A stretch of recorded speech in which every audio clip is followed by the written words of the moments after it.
Lo que vamos a analizar en esta charla es cómo la tensión que se ha generado entre el modelo UNESCO y el modelo Banco Mundial ha generado asimismo esos años perdidos en la educación en Colombia. La diferencia entre la educación concebida como un servicio que se transa en el mercado y la educación como un derecho que es obligación del Estado es lo que traza la línea divisoria entre el modelo del Banco Mundial y el modelo UNESCO en educación, y por consecuencia ello impacta obviamente la educación artística. Lo que vamos a ver es que la Constitución colombiana, las leyes y las políticas sectoriales que se han implementado en Colombia están claramente inscritas en el modelo del Banco Mundial. El marco más general de este análisis es evidentemente la Constitución colombiana. En el artículo 67, que se ocupa de la educación, dice textualmente: la educación es un derecho de la persona y un servicio público que tiene una función social. Con ella se busca el acceso al conocimiento, a la ciencia, a la técnica y a los demás bienes y valores de la cultura. La educación formará al colombiano en el respeto a los derechos humanos, a la paz y a la democracia, y en la práctica del trabajo y la recreación para el mejoramiento cultural, científico, tecnológico y para la protección del ambiente. A renglón seguido explica cómo es eso y dice: el Estado, la sociedad y la familia son responsables de la educación, que será obligatoria entre los 5 y los 15 años de edad y que comprenderá como mínimo un año de preescolar y 9 de educación básica. La educación será gratuita en las instituciones del Estado, sin perjuicio del cobro de derechos académicos a quienes puedan sufragarlos. Este párrafo último que acabo de leer nos presenta 3 aspectos o 3 reflexiones. En primer lugar, no dice que la responsabilidad de la educación sea del Estado, sino que la diluye, la divide entre el Estado, los particulares y la familia. En segundo lugar, le coloca un límite al papel del Estado en garantizar el derecho de la educación, y es que ella será obligatoria, dice, como mínimo un año de preescolar y 9 de educación básica. No dice que será obligatoria hasta la educación superior. Podemos ver que en otros países europeos, pero para no ir tan lejos, en Argentina, en Cuba, en Venezuela, en Ecuador, el derecho a la educación está garantizado hasta el nivel de la educación superior. Entonces podemos concluir claramente que en Colombia este derecho a la educación tiene unos límites que podríamos llamar ciertamente precarios, cuando se habla solamente de los 9 años de educación básica y 1 de preescolar, es decir, que no es un derecho plenamente garantizado por el Estado. ¿Qué pasa cuando una persona llega a los 9 años de educación básica? Pues evidentemente ya el Estado no tiene la obligación de prestarle la educación y esta persona tiene que acudir al mercado en calidad de cliente para satisfacer sus necesidades educativas o si quiere continuar sus estudios. En ese sentido podríamos decir que desde la Constitución, ya desde el artículo que habla de la educación, no hay en Colombia un goce absoluto del derecho a la educación, sino que este derecho es precario y restringido por parte del Estado.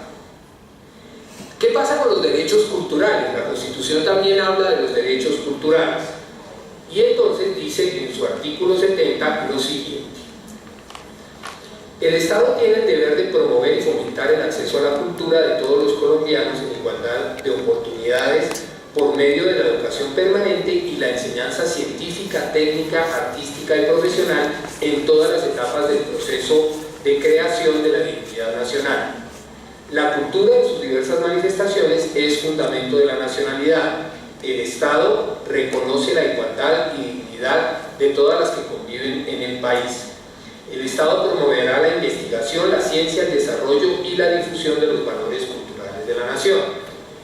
El artículo 71 dice lo siguiente: la búsqueda del conocimiento y la expresión artística son libres. Los planes de desarrollo económico y social incluirán el fomento a las ciencias y en general a la cultura. El Estado creará incentivos para personas e instituciones que desarrollen y fomenten la ciencia y la tecnología y las demás manifestaciones culturales, y ofrecerá estímulos especiales a personas e instituciones que ejerzan estas actividades. Lo primero es que hay una clara diferencia entre la garantía de los derechos a la educación y la garantía de los derechos culturales, porque en términos de la educación vimos que el Estado está obligado a garantizar el derecho, aunque le fija los límites que ya vimos. Sin embargo, en cuanto a los derechos culturales, el Estado no está obligado. El Estado simplemente desarrolla políticas de fomento, tiene incentivos a las instituciones particulares, evidentemente no a las instituciones estatales, que desarrollen estas actividades, y creará un marco propicio para que estos particulares desarrollen la garantía, pues, de los derechos culturales. Eso significa que también el ciudadano no tiene la garantía de que sus derechos culturales los va a proporcionar el Estado, sino que tiene que acudir en calidad de individuo, tomando la decisión individual de acudir a las instituciones particulares que prestan estos servicios que el Estado no está obligado a prestar. Es muy importante eso, porque en cuanto a la educación, el Estado está obligado a montar un sistema educativo financiado por el Estado en instituciones estatales gratuitas, mientras que en cuanto a los derechos culturales, el Estado no está obligado a montar estas instituciones, sino simplemente a fomentar el que los particulares las hagan mediante unos incentivos por el Estado. Entonces son dos ámbitos totalmente distintos. En el ámbito de la educación, que es el ámbito del Ministerio de Cultura, de la educación formal, el Estado tiene la obligación. En el ámbito de los derechos culturales, que es el ámbito del Ministerio de Cultura, el Estado no tiene la obligación, simplemente ayuda. Vamos a hacer un pequeño ejercicio, digamos, de revelación de cómo se articulan todas estas cuestiones. Tengo aquí frente a mí una pequeña balanza, ¿sí? Entonces, en esta balanza vamos a colocar a este lado esta banderita que nos dice que determinados derechos se trasladan al ámbito del mercado. Eso va a ser en este lado. Al otro lado, en color rojo, si el mercado está en color azul, al otro lado, en color rojo, vamos a mirar cuando esos derechos están garantizados como derechos, es decir, cuando en Colombia se aplica una perspectiva de derechos que, como ya dijimos, obedece más al modelo UNESCO, o cuando en Colombia se aplica más una perspectiva de mercado, que es cuando se aplica el modelo del Banco Mundial. Entonces, estos son unos pesos, ¿sí? Entonces vamos a colocarle un peso al derecho, porque en la Constitución colombiana los ciudadanos tienen derecho a la educación, ¿sí? Lo voy a colocar aquí, después lo montamos. Pero también tenemos que colocarle un peso a este lado, porque ese derecho no es pleno, sino que solo va hasta el año 9 de la educación básica, y de ahí para adelante el derecho queda en el marco del mercado.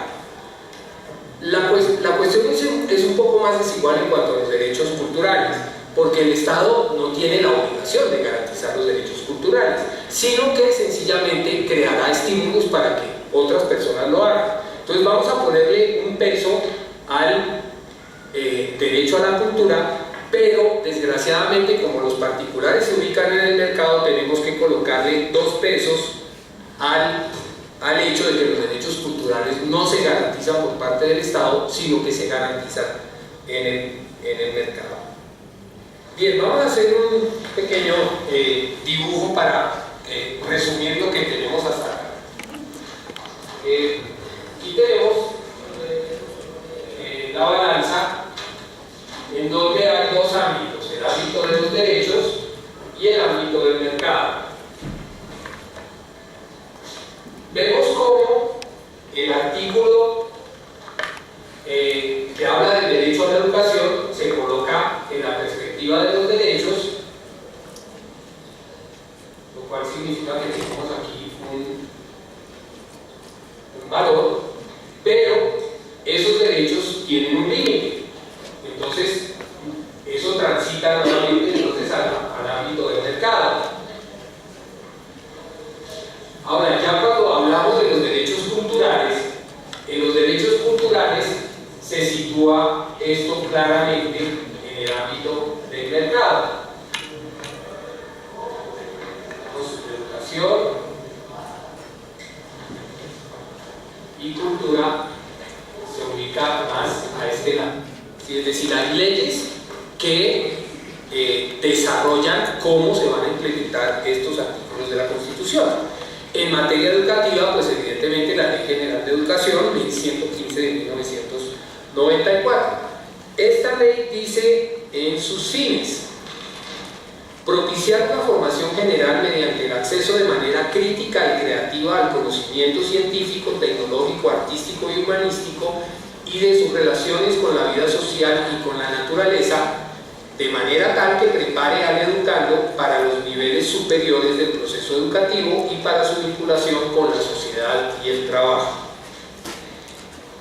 En cuanto a los objetivos, voy a citar lo que nos interesa para la educación artística. Dice: objetivos específicos: la formación artística mediante la expresión corporal, la representación, la música, la plástica y la literatura.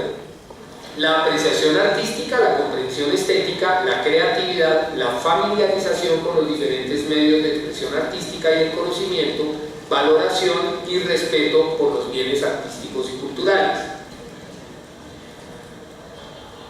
Una vez enunciados estos objetivos, pues la Ley de Educación dice cómo se van a cumplir estos objetivos y entonces define una cuestión que es de suma importancia, que son las áreas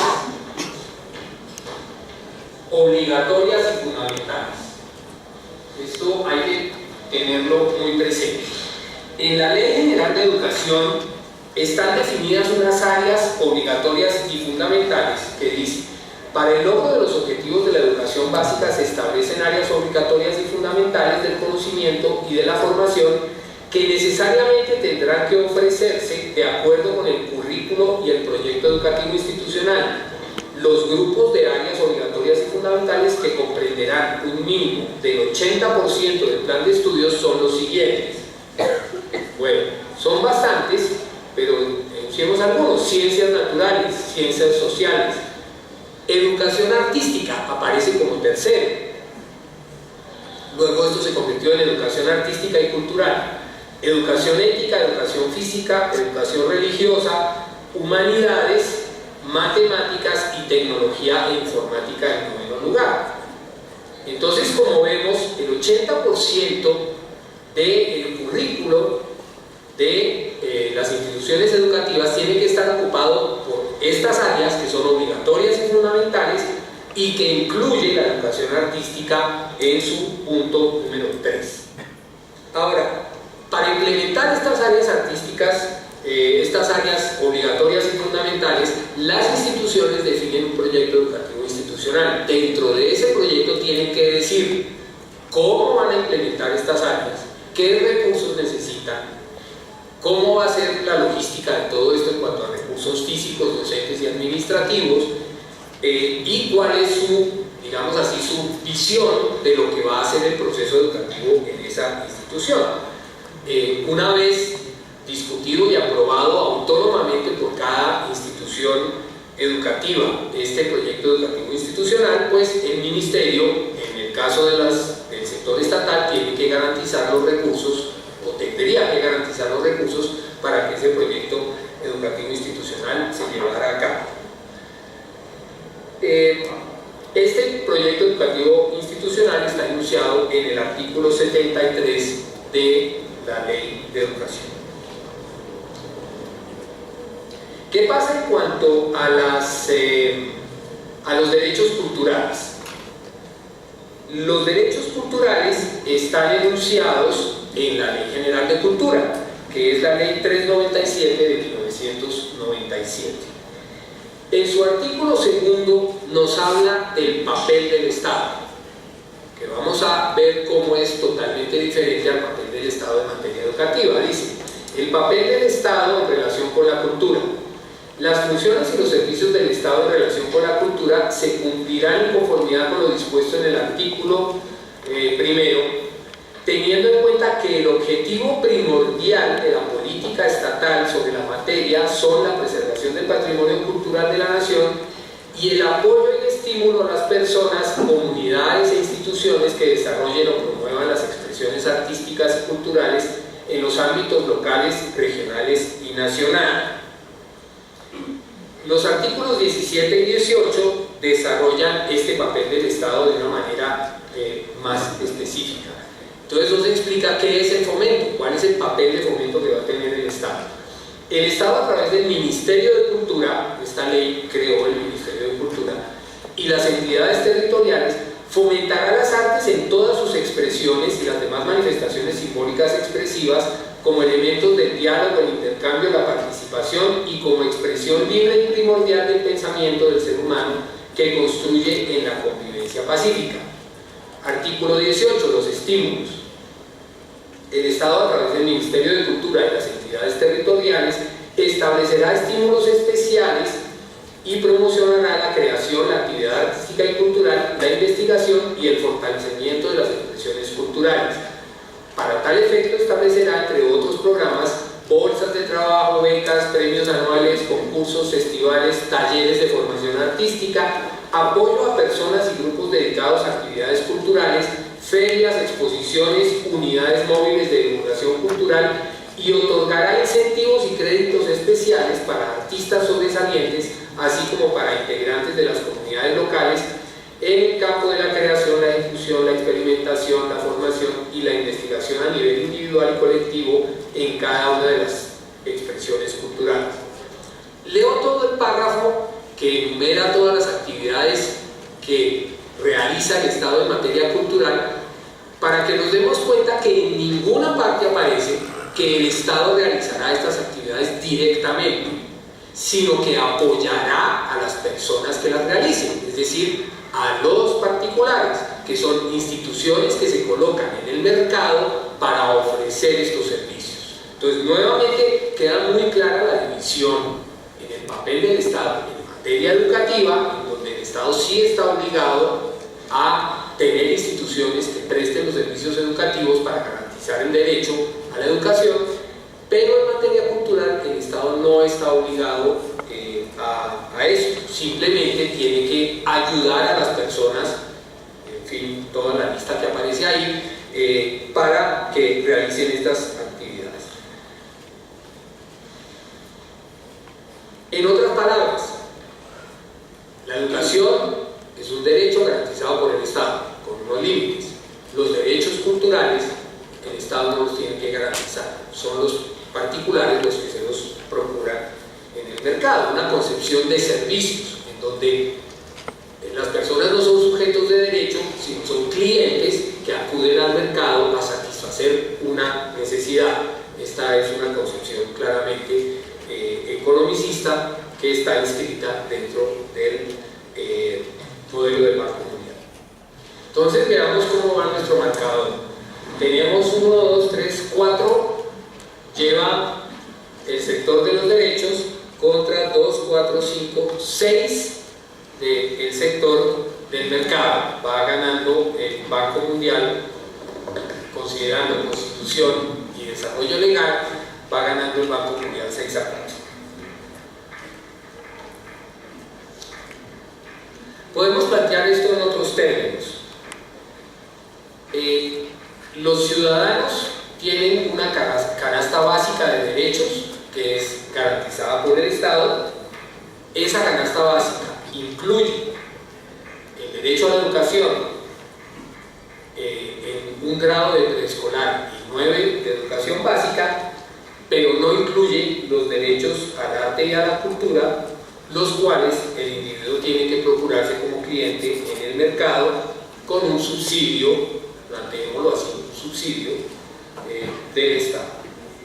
En educación artística, ¿cómo se presenta esta situación hasta este momento? Hasta el momento del desarrollo legal del derecho a la educación. La educación artística aparece como un área obligatoria y fundamental que debe ser garantizada por las instituciones del Estado de manera gratuita durante los primeros 10 años de la educación en el sistema formal de educación, es decir, en las instituciones educativas del Estado, y tiene que ser prestado por el Estado en condiciones gratuitas y en condiciones, digamos, logísticas adecuadas. Bien, expliquemos un poco cómo se viene o se ha venido implementando en Colombia este modelo del Banco Mundial. Para ello expliquemos brevemente de qué se trata. El Banco Mundial es una institución financiera internacional, es decir, donde participan gobiernos de distintos países que tienen dos características. Los gobiernos de los países desarrollados, que son los que más presupuesto aportan y tienen la mayoría de los votos en la junta directiva del banco, y los gobiernos de los países pobres, que son la gran mayoría, aportan menos recursos, pero tienen también menos votos en la junta directiva del banco. Los objetivos del banco formalmente son combatir la pobreza, es decir, el Banco Mundial no le puede prestar a los países ricos, que se supone, dentro de esta visión, que los países ricos no tienen necesidad de superar la pobreza, aunque sabemos que en Estados Unidos hay 50 millones de pobres, pero bueno, esa es otra discusión. El Banco Mundial le presta a los países pobres, pero no le presta de cualquier manera. El Banco Mundial define unas estrategias con base en las cuales presta, es decir, la junta directiva, en donde predominan los países ricos, los países desarrollados, definen unas estrategias mediante las cuales el banco va a prestar, o sea, va a prestar para ciertas cosas sí, para ciertas cosas no, y esas estrategias están atadas a unas políticas que tienen que ser implementadas por esos países si quieren recibir los préstamos. ¿Cómo se manifiesta esto en la implementación de los préstamos? Los gobiernos firman unas cartas de intención que expresan los compromisos a los que esos gobiernos incurren cuando reciben la plata. Al mismo tiempo firman unos acuerdos que se llaman acuerdos stand-by, que facultan al banco para obligar a los países a cumplir las condiciones impuestas por el banco. Es decir, el banco puede intervenir en los países para obligarlos a tomar las medidas a las que se comprometieron para recibir los préstamos. Es como si yo le pidiera prestado a un banco para remodelar mi casa y el banco define quién es el arquitecto, define de qué color va a ser la pintura, define qué es lo que puedo hacer y lo que no puedo hacer en mi casa, y además me obliga a firmar algo que faculta al banco para entrar a mi casa en cualquier momento y decirme qué es lo que puedo hacer y lo que no puedo hacer. Desde 1966 el Banco Mundial ha sido el determinador y el interventor de las políticas en educación en Latinoamérica. Ha sido el mayor prestamista y ha sido el que ha fijado cuáles son esas políticas. Pero hay una cosa curiosa: las políticas del banco siempre han ido encaminadas a que los servicios educativos los presten las instituciones privadas en el mercado y que los gobiernos simplemente se dediquen a estimular la prestación de estos servicios por parte de las instituciones privadas. Y sin embargo, en los rankings internacionales son justamente las instituciones públicas las que están mejor colocadas, es decir, las instituciones que no han cumplido con estas políticas del Banco Mundial. En el caso colombiano, pues evidentemente la Universidad Nacional, pero en otros países la situación es similar. En materia educativa, digamos, en materia general, Colombia ha suscrito acuerdos con el Banco Mundial recientemente. El acuerdo de 1999 a 2012, el gobierno de Pastrana, que fue un acuerdo para el ajuste fiscal, en el que el gobierno se comprometía a reducir en un 20% el presupuesto del Estado y el presupuesto de todas las instituciones estatales. Eso tuvo unas consecuencias terribles no solo en la economía, sino para el nivel de la calidad de los servicios que prestaba el Estado en nuestro país. Y el acuerdo de 2003 a 2005, suscrito por el gobierno de la época, el gobierno Uribe, en su plan de desarrollo, en donde se comprometió a reducir el gasto público en 3 billones de pesos anuales, es decir, ajustar el presupuesto del Estado de todas las instituciones para que diera esa reducción, aplicar una reforma laboral, una reforma pensional, una reforma fiscal que incrementó el IVA para financiar los gastos del gobierno. En política educativa, entonces, esto significó evidentemente la reducción del presupuesto en el Ministerio de Educación y en materia cultural la reducción del presupuesto del Ministerio de Cultura. Ahora, ¿cuál fue la política educativa que se implementó a la luz de estos acuerdos implementados por el Banco, impulsados por el Banco Mundial, específicamente en Colombia? La estrategia del Banco Mundial fue definida en un documento que se llama Educational Change in Latin America and the Caribbean. Es un documento de la Junta Directiva del Banco Mundial de 1999. En este documento dice lo siguiente: este documento define la estrategia educativa del banco para Latinoamérica y el Caribe, aprobada por la Junta Directiva en abril de 1999. Las prioridades y los principios enunciados en estas estrategias ayudarán a guiar el desarrollo de las estrategias educativas de los países. Prioridades del banco: mejorar la transición entre la escuela y el mundo adulto mediante el ajuste de los contenidos de la educación secundaria para equipar a los jóvenes con los conocimientos y valores para una participación productiva en el mercado y la sociedad. Esto conduce a la definición concreta en materia de política educativa. Dice así: en el corto y mediano plazo, las escuelas secundarias de América Latina deben desarrollar las capacidades básicas de lectura, escritura y manejo de números en los estudiantes que han completado la educación primaria sin dominar estas habilidades. A medida que mejore la calidad de la educación primaria en la región, posteriormente el foco de las escuelas secundarias se puede desplazar a proporcionar educación compensatoria hacia un entrenamiento en habilidades especializadas de acuerdo a las demandas del mercado de trabajo.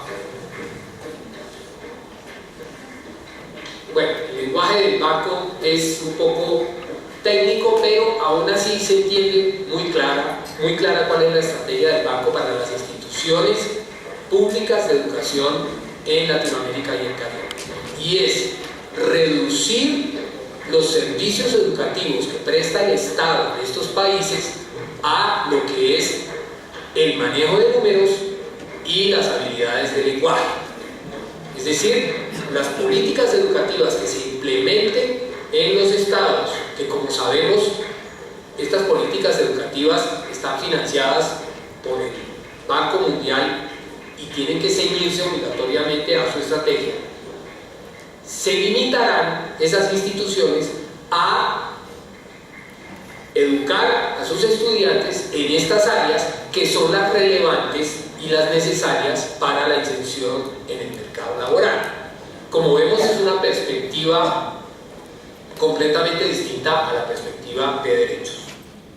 Bueno, entonces, resumamos. El modelo del Banco Mundial nos muestra una política de ajuste fiscal que significa reducir los gastos del gobierno. Eso significa reducir los servicios prestados por el Estado. Y en materia educativa, la medida concreta, la primera medida concreta, digamos, es la reducción del currículo escolar de lo que en la ley de educación aparece como áreas obligatorias y fundamentales a las áreas básicas que tienen que ver con las competencias necesarias en el mercado laboral, números y manejo del lenguaje. Es decir, desaparece la educación artística. Miremos entonces cuál es el modelo UNESCO que se le contrapone. En la Conferencia Mundial, digamos, la UNESCO es una organización de las Naciones Unidas sobre la educación, la ciencia y la cultura, en donde el acceso a estas tres áreas de la actividad humana se considera un derecho.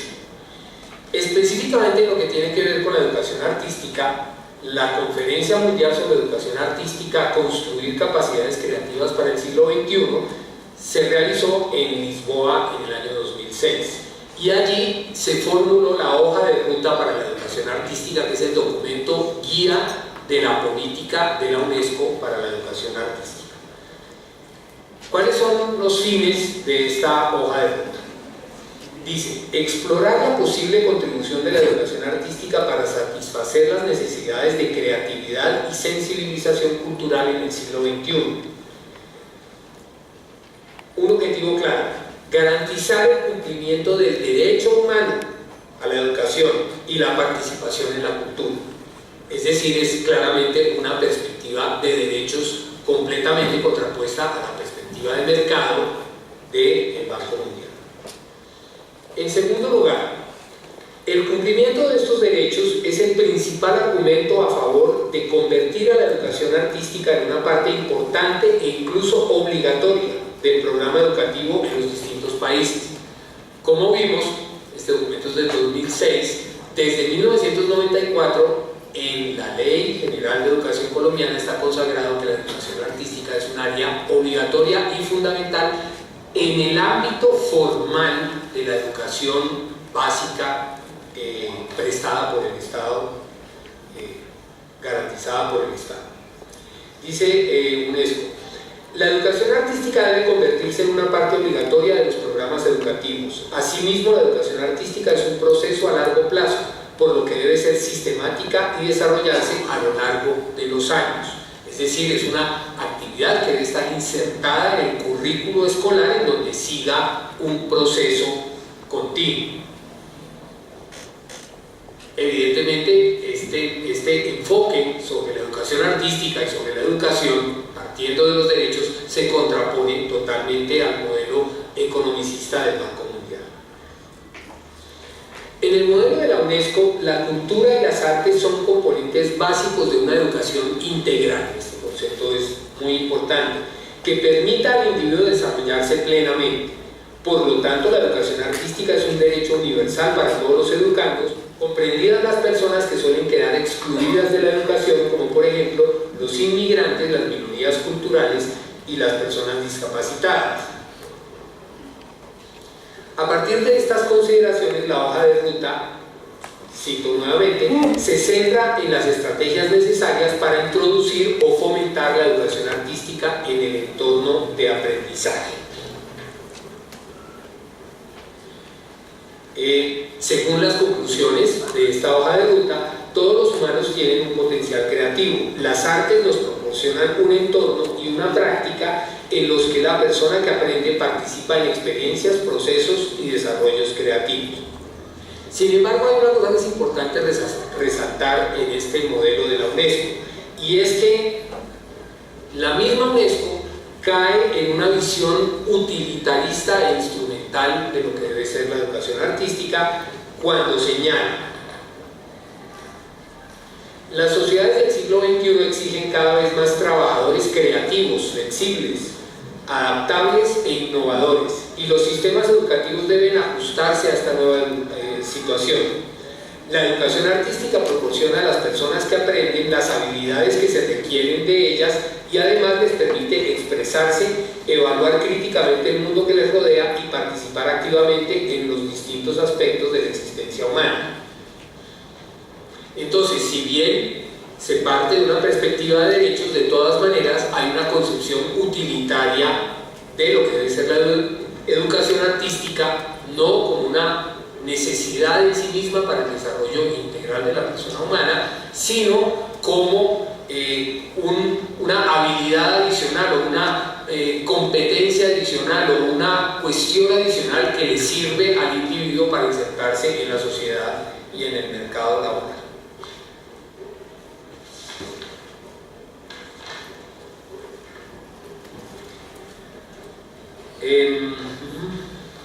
Bueno, entonces, para resumir, hemos visto que la Ley General de Educación definió unas áreas obligatorias y fundamentales.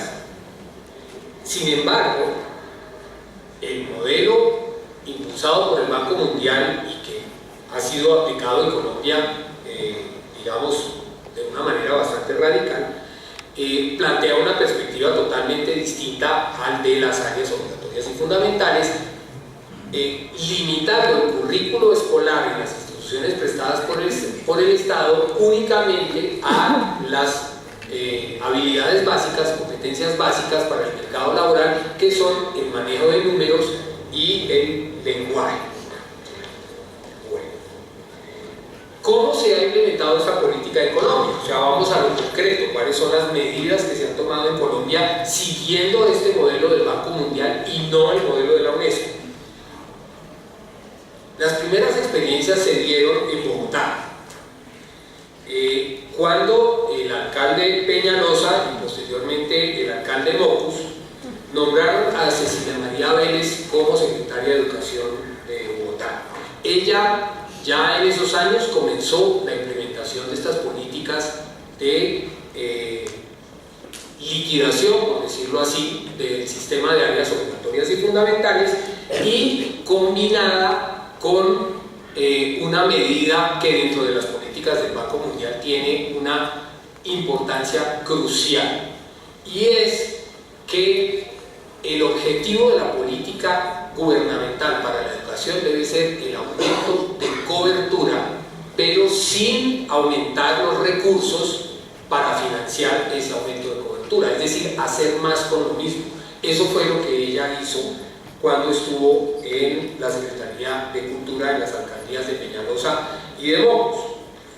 Posteriormente, o simultáneamente, cuando estuvo en la alcaldía de Mocus, el ministro de Educación, que era Lloreda, en el gobierno de Pastrana, firmó los primeros acuerdos con el Banco Mundial en cuanto a las estrategias educativas y a la reducción del déficit fiscal, y comenzó también a nivel nacional a implementar esta política. Pero esto se aceleró enormemente cuando la propia Cecilia María Vélez fue nombrada ministra de Educación durante los 8 años del gobierno Uribe. Ella implementó una cosa que llamaron disque la revolución educativa, como si fuera una revolución. Las revoluciones generalmente se hacen para progresar, no para echar para atrás, pero esto lo llamaron así y llevaron el sistema educativo colombiano décadas atrás, es decir, lo atrasaron de lo poco que había avanzado. Miremos un poco en detalle, aunque no muy extensamente, qué es esta autodenominada revolución educativa. La revolución educativa fue un modelo de organización y una forma de concebir e implementar la educación preescolar básica y media que se implementó en Colombia en el gobierno de Uribe. Hemos visto que la Constitución concibe la educación como un derecho que obliga al Estado a garantizarla de manera gratuita durante los primeros 10 años de formación. La Ley General de Educación, por su parte, define unas áreas obligatorias y fundamentales. La revolución educativa no es otra cosa que la adecuación de las políticas y del sistema educativo colombiano a los imperativos del Banco Mundial, principalmente a dos de ellos.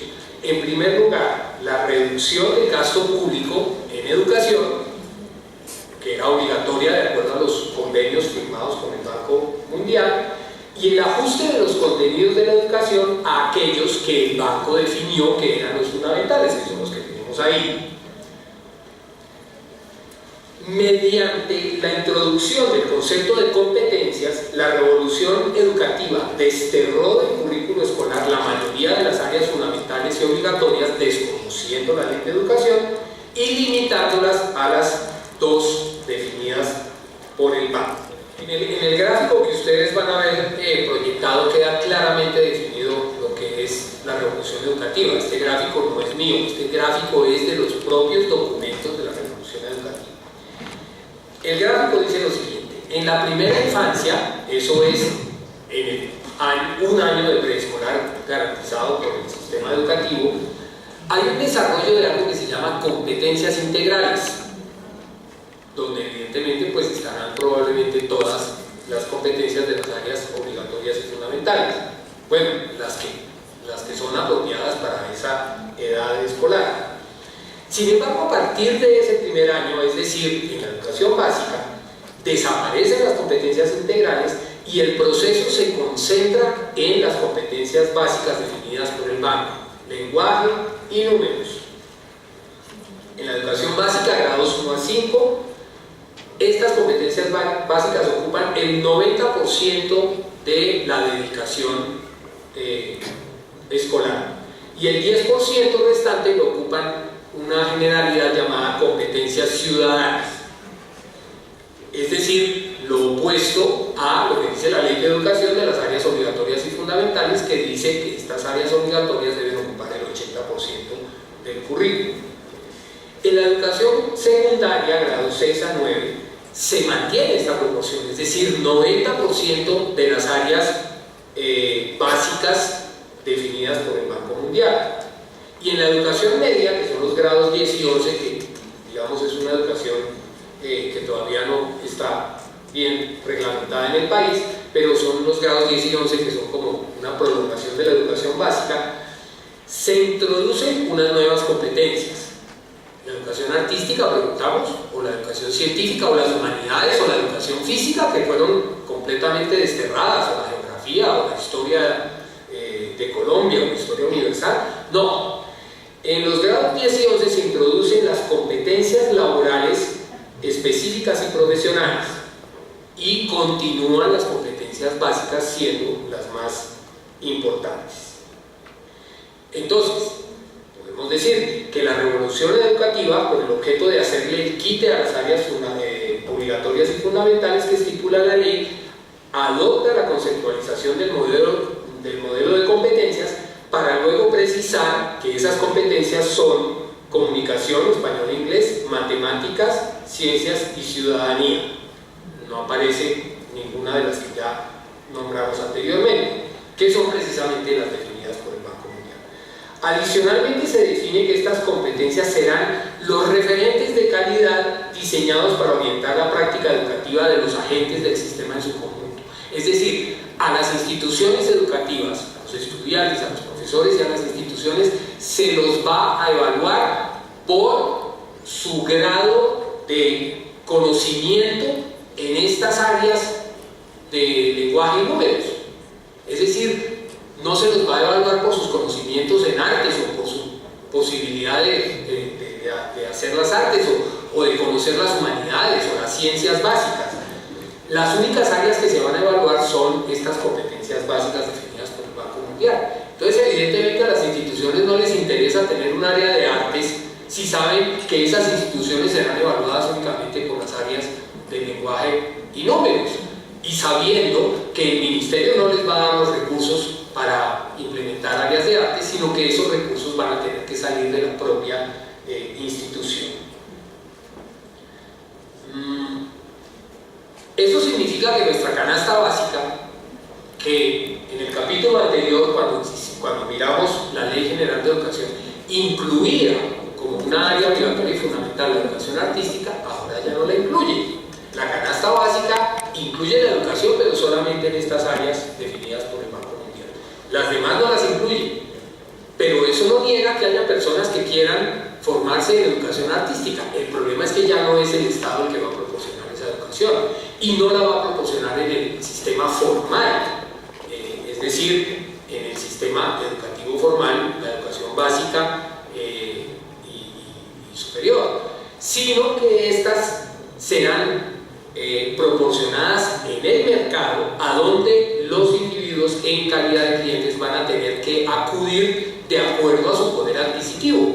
Quienes puedan pagar educación artística, pues la tendrán que sufragar. Eso sí, el Estado, mediante políticas de fomento y estímulo, podrá ayudar con algunos estímulos a las instituciones que se encarguen de eso, pero ya no va a ser dentro del sistema educativo formal, como por ejemplo lo estipula el modelo de la UNESCO, sino que va a ser en el sector informal y no mediante un proceso continuo con currículos formales, sino mediante procesos de talleres puntuales que no tienen ninguna continuidad y que simplemente tratan como de llenar un vacío para las personas que han sido excluidas de este tipo de educación por las políticas implementadas. Bueno, sin embargo, es necesario también aclarar que el propio Banco Mundial reconoce que este enfoque de trasladar todos estos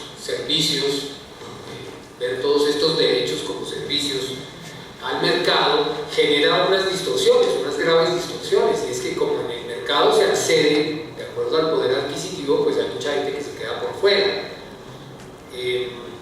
Eso significa que una vez implementadas estas políticas, también se deben implementar algunas políticas asistencialistas para que las personas que no pueden acceder a estos bienes del mercado accedan a ellos en condiciones limitadas. Es como sucede en el sistema de salud. ¿Sí? Hay una salud de alta calidad, que es la salud prepagada para quienes tienen poder adquisitivo. Luego hay un POS muy limitado para la gran mayoría de la población que tiene poder adquisitivo para cotizar, pero que no puede pagar los servicios altamente calificados. Y existe un SISBEN para las personas que definitivamente no pueden acceder al mercado, que les presta un servicio, pero en condiciones precarias y unos servicios muy limitados. Lo mismo sucede en estas cuestiones de educación.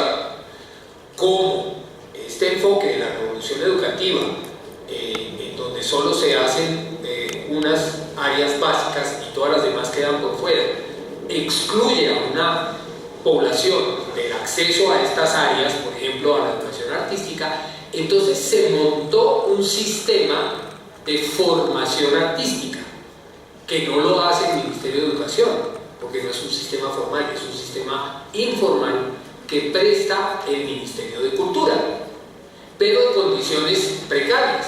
Como un dato que permite mirar qué tan precario es esto, el presupuesto del Ministerio de Cultura equivalía el año pasado a 6 días del presupuesto, el presupuesto anual del Ministerio de Cultura equivalía a 6 días del presupuesto del sector de defensa.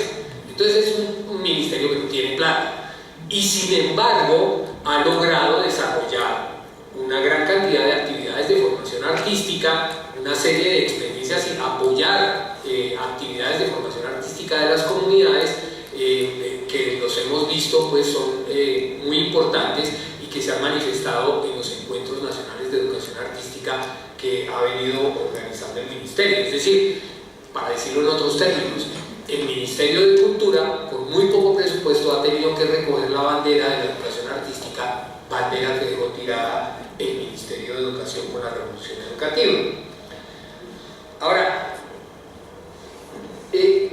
todas estas políticas del Banco Mundial tuvieron oposición, evidentemente.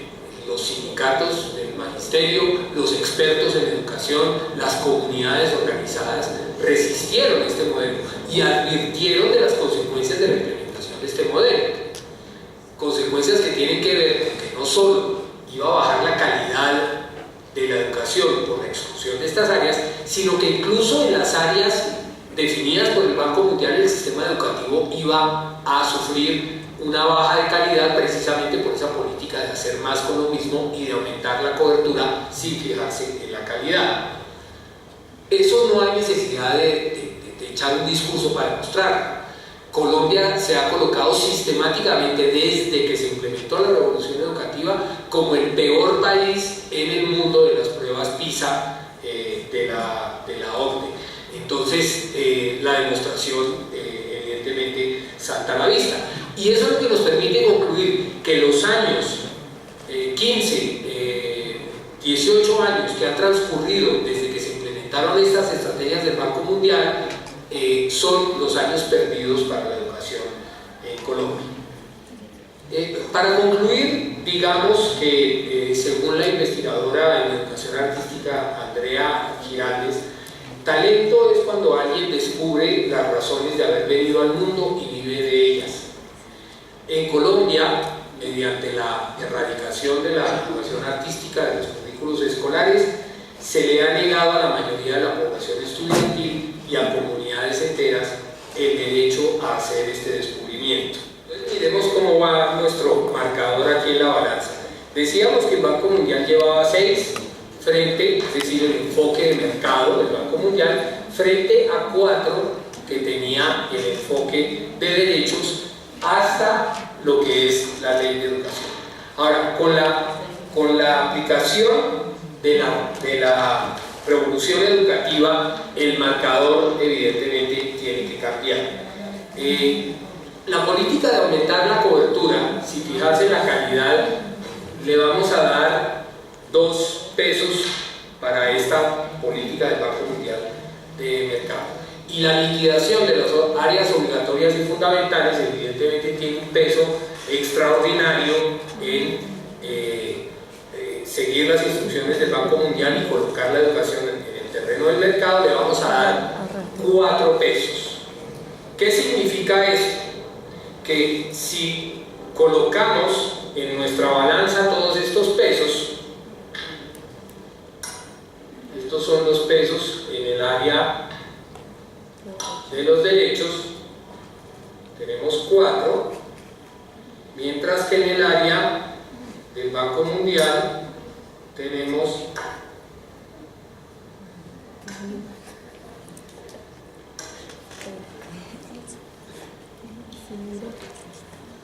todos estos, 2, 4, 6, 8, 10, 12. 12 a 4. Miremos cómo queda nuestra balanza. ¿Será que nuestra balanza de lo que es la política educativa y la política de educación artística de Colombia se inclina del lado de garantizar los derechos o se va a inclinar del lado del mercado? Pues no tenemos que dejar que la balanza siga las leyes de la física y pues evidentemente la balanza se cae por el lado de la política del Banco Mundial. Esto no tiene por qué ser una fatalidad, evidentemente. Como hemos visto, las comunidades organizadas han logrado que el Estado en cierta medida le dé estímulos a algunas actividades de educación artística a través del Ministerio de Cultura. Es decir, podríamos decir que si realmente las comunidades educativas, los docentes, los profesores, los estudiantes, que por ejemplo lograron impedir la reforma a la Ley 30 en la educación superior, es decir, lograron frenar la implementación de la política del Banco Mundial en la educación superior. Eso no se logró para la educación básica, pero para la educación superior el movimiento estudiantil y la comunidad educativa logró detener la implementación de las políticas del Banco Mundial. Entonces podemos decir que finalmente el peso fundamental lo tienen las comunidades organizadas. Digamos que es la única posibilidad de que esta balanza de pronto, en vez de caer hacia el lado del mercado, caiga hacia el lado del cumplimiento de los derechos. Entonces, pues, el valor está en el campo de nosotros, los educadores. Creo que tenemos un papel fundamental que jugar, no solamente en el proceso educativo, sino en todo el proceso de organizar a las comunidades y luchar contra esas políticas del Banco Mundial que tanto daño le han hecho a la educación.